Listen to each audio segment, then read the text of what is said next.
Hello friends. We all know a marathon is one of the longest and hardest races a person can run.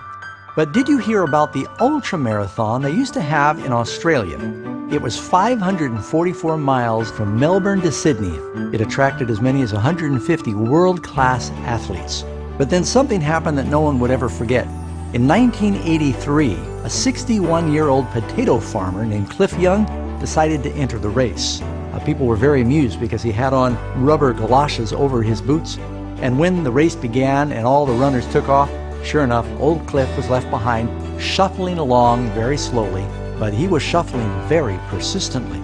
Normally, during this 7-day race, the runners would go about 18 hours running and then they'd sleep for 6 hours.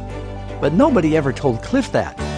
When the other runners stopped to rest during the night, Cliff just kept on running. Some people were afraid old Cliff was going to have a heart attack, and they were asking the race organizers to show mercy and stop the crazy old man, but he would have none of it. Each day, he was gaining on the pack, because when they were sleeping, he was plodding along. During the last night of the race, Cliff passed all of these world-class athletes. Not only was Cliff able to run that 544-mile race without dying, he won, beating all the other racers by 9 hours, breaking the record and becoming a national hero in the process. What's really amazing is when they told him that he had won the $10,000 prize, he looked confused and said he didn't know there was a prize, and he decided to share it with the other runners. When asked how he was able to run all night long, Cliff responded that he grew up on a farm where they had about 2,000 head of cattle, and because they couldn't afford horses, he used to have to round them up on foot, sometimes running 2 and 3 days non-stop. So, throughout the race, he just imagined he was chasing after the cows and trying to outrun a storm. Old Cliff's secret was to keep on running while others were sleeping.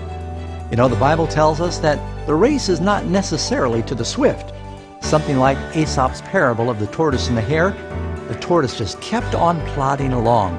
That's why Jesus tells us in Matthew 24:13, "He that endures unto the end, the same will be saved." Now you might slip and fall during the race. You might even get off to a bad start.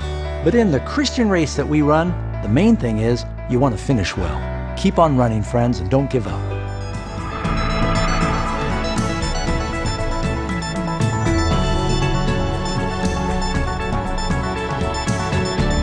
Friends, if you enjoyed what you've just seen, we'd like to invite you to subscribe to the Amazing Facts channel.